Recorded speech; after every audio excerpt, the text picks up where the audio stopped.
Hello coin collectors out there, welcome back to the Big D Coins channel. Hopefully everyone is having a great day as always. In today's video we are going to go over these quarters right here. These are from 1999. This is the first year that the state quarter program was introduced. And guess what? I've got each one of these quarters in a colorized set. So there's the map right there of the 56 coins of US statehood quarter set. And it includes the DC and US territories down there at the bottom. So what I'm going to do for this upcoming series is produce some videos in which we look at a yearly basis. All of these state quarters that were released for that particular year, we'll look at them in both the colorized version, which we see right here, as well as the non-colorized version. So we'll kind of put them side by side and see how well the company did at colorizing and painting these state quarters. Now, this isn't going to be a video where we look for super rare and valuable coins. These coins right here probably lost value, or I guess you can't really go below the face value, but these ones right here, certainly you cannot sell them for a premium. Your coin collectors, if you go to a local coin shop, they will only offer you face value for these. In fact, they might give you these at face value as part of the change you get when you go to buy something. So there's tons of these out there. Unfortunately, they're not worth too much money, but I do find them cool. So I went out and had some disposable income to purchase these for myself. So I did. And I want to make some cool videos about them and share them with you. I've done some other videos about painted state quarters, about gold quarters, about hologram state quarters. There's a lot of different varieties out there in which these companies take just mint issue quarters and then put a colorized or gold design on the reverse side of them and then mark them up and sell them for a premium. Just know that we're not holding on to these because of their real value and their potential to appreciate in value. These coins right here and that you'll see as part of this series are just fun collectible items that are bright and colorful and kind of are fun to look at. So they're not going to appreciate in value and they're not going to have any resale value greater than just the 25-cent face value that you see for each coin. We will talk about the different mint state condition values associated with the series.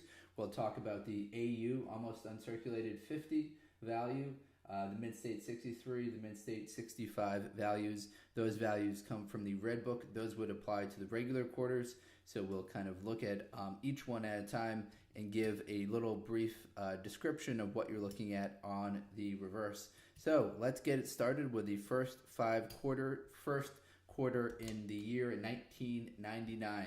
Now this program went all the way up until 2008, and then in 2009 they kind of renewed the program a little bit and issued the DC and territories quarters. So it did go up until 2008, and then they passed a new coin act to allow for the DC and territories just based on the success of the state quarter series.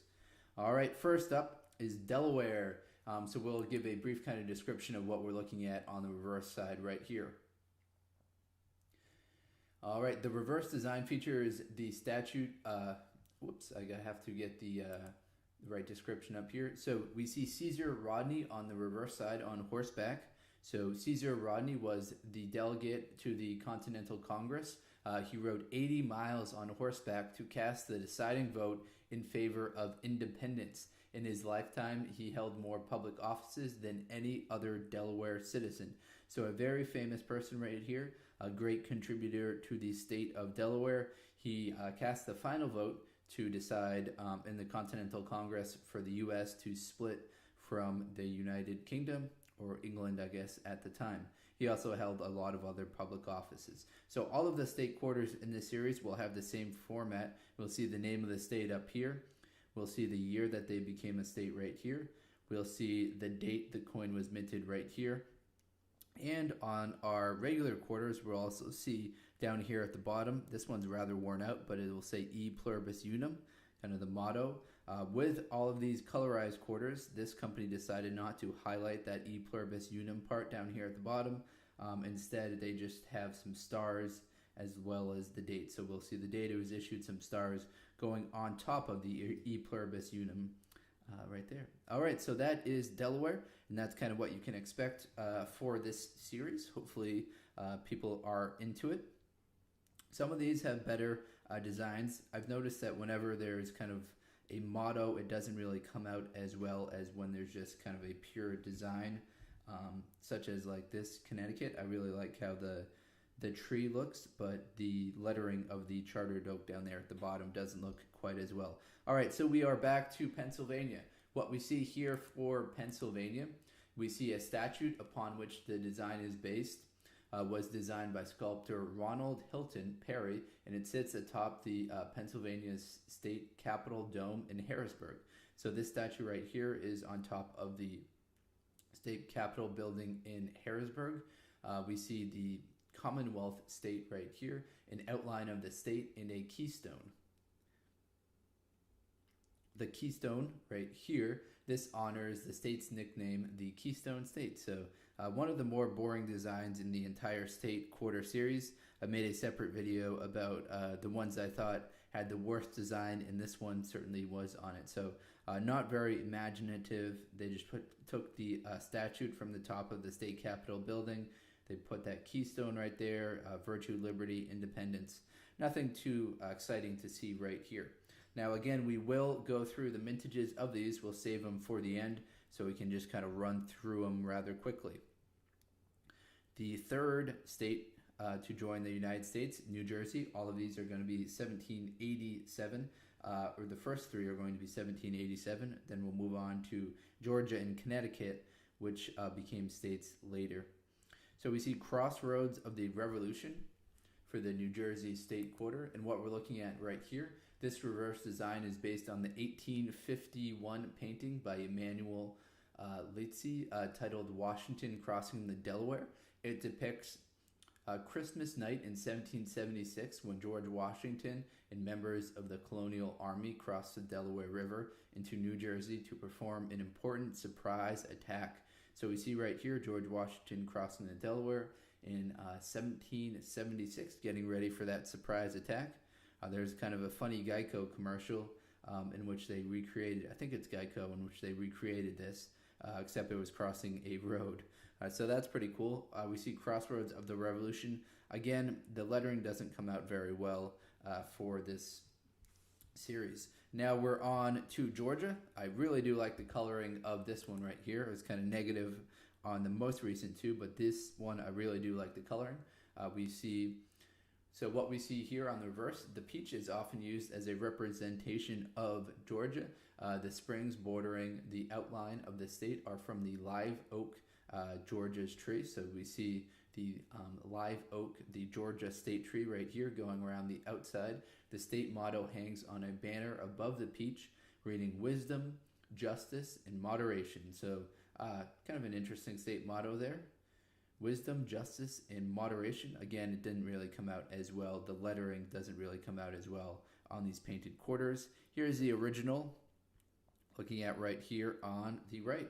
So the final number 5 of 5 for the year 1999 is Connecticut. We see the chartered oak on the reverse side of this one right here.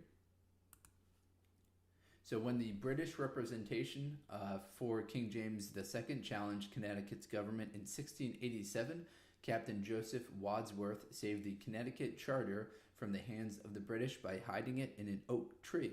And that's what we see right here. The famed tree eventually fell during the storm of 1856, but they held the state charter in this tree right here so that representation from King James II could not get this the charter of the state. So that's why we have this famous tree right here, the chartered oak.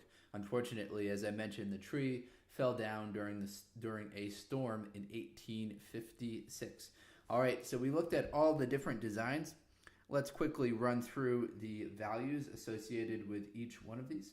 We'll get them back into the shot right here so we can run through them quickly.